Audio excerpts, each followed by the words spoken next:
Hello, everyone. Welcome to Art and Devotion.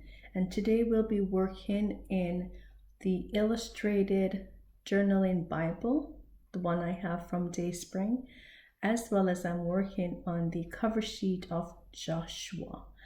And just a quick overview, all of this event in Joshua is taking place near near the promised land. All this happened when they're going to enter the promised land.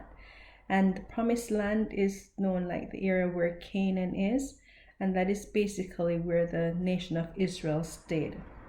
The Mediterranean Sea is the western border, and the Jordan River area is its eastern border. And the Israelites crossed the Jordan River near Jericho when they had to go into the land. All right, so Joshua, the book of Joshua, is about winning and losing and following orders.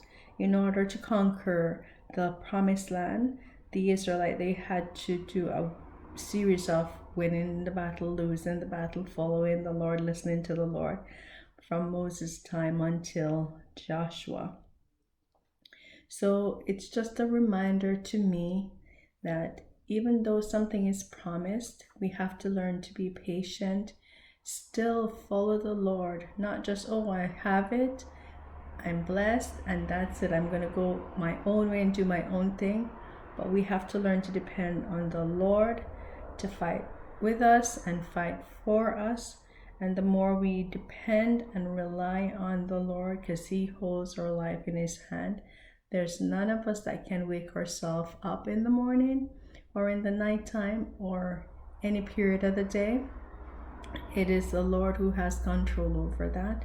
So we are supposed to be grateful and remember that He is able to do more than we can ask or think, and we're to depend on Him to fight for us.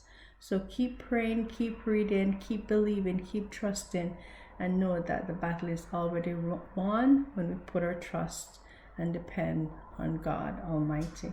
All right, so enjoy the rest of the illustration, and I hope you have a great and blessed day.